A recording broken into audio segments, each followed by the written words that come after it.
Every body of water always has top spots that consistently perform well.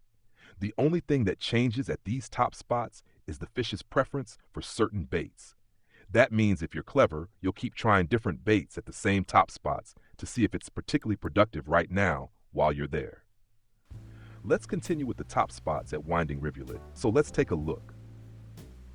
At the top spots in Winding Rivulet, you always have to distinguish whether it's day or night. We clearly have fish that are active during the day and others that are active at night. For example, the Don Ruffy is more active at night, while fish like the dace and bleak are mainly active during the day.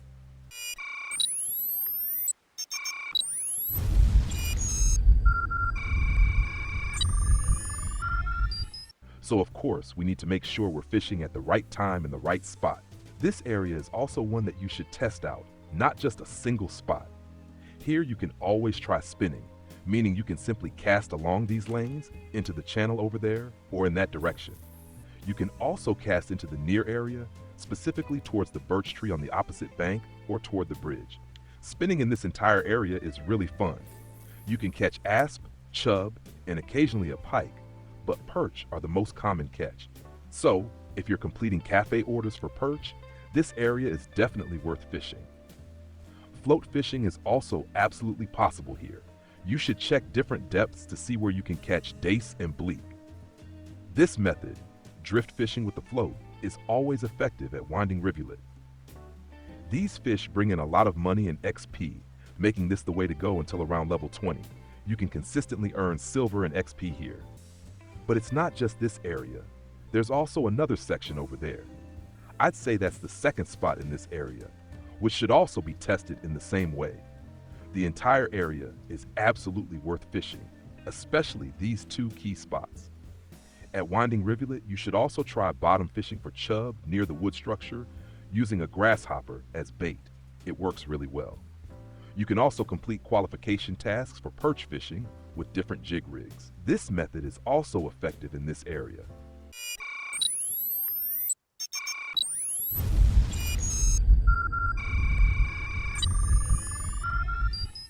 This section here is more than just a single fishing spot. It's an area where you should try different spots. For gibble carp and crucian carp, just cast straight into the reflection of the trees on the water, using simple dough baits like bread dough. You can also use a pole rod to catch bleak here. Occasionally, you'll also find frogs in this section. If you walk a little further, on the other side, you can also catch frogs really well, both with float and bottom fishing. Since the water is shallow here, frogs sometimes bite on the bottom as well.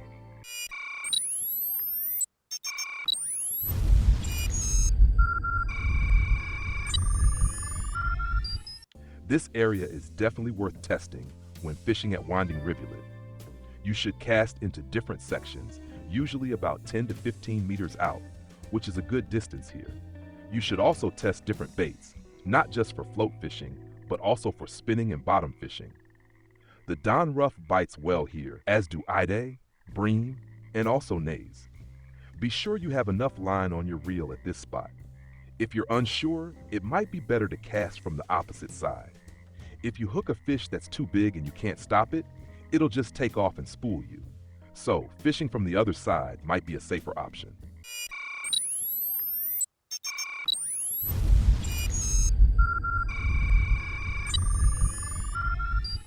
Another important spot at Winding Rivulet is this dock. There are two sections here that you wouldn't notice right away, but if you feel the bottom, you'll find a sandy area and a gravel area about halfway through. You can adjust your sinker color accordingly, using sand-colored weights for sandy ground and stone-colored weights for rocky ground. But for beginners, this isn't too critical at Winding Rivulet. Nevertheless, you'll often find different fish depending on whether you fish to the right or left. You can also catch mussels here quite regularly using caddisfly larvae, bloodworms, or simple worms. This area is always worth testing. Float and bottom fishing are both effective here. You can experiment with many different baits, including bark beetle larvae and caddisfly larvae, which are very rewarding in this spot.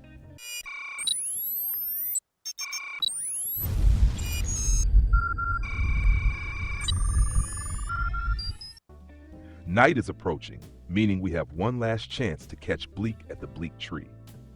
This tree is particularly important because you can consistently catch bleak underneath it. But not just bleak, you can also find ruff and zope in the nearby spots. Be sure to try bottom fishing here as well, as Don Ruffy often bite at night.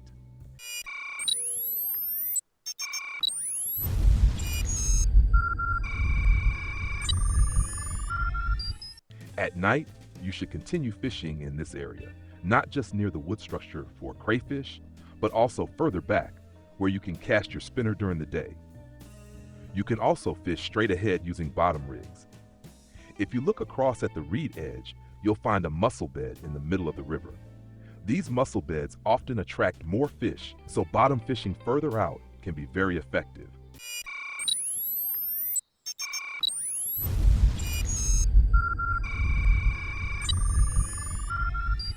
Especially at night, this spot is great for Don Ruff, Nays, Ruff, and Zope.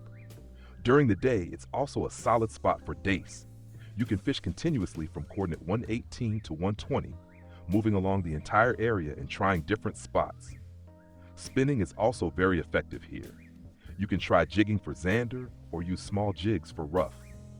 Chub can be caught with spinners or spoons, and you can even fish for burbot using earthworms.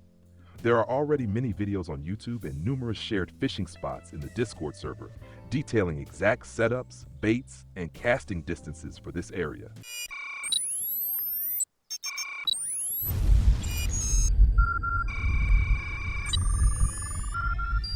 One last spot that should not be overlooked is the very end of Winding Rivulet. At the far end, near the fallen tree, you can try for pike. However, be cautious. Fish here can escape beyond the map, and you won't be able to follow them. This area is also great for chub and ide, particularly near the submerged trees. Using mayfly larvae or grasshoppers as bait is effective here, but you should also try different larvae baits. This is a good bottom fishing area for ruff, zope, and nays. Float fishing can work too, but you need to be careful as your float can drift into the trees. If you know of any other top spots, feel free to share them in the comments below. If your favorite spot is missing, let us know in the comments or on Discord. If this video helped you out, don't forget to leave a like and subscribe to the channel. It really helps me out. See you in the next video or in a live stream. Until then, tight lines.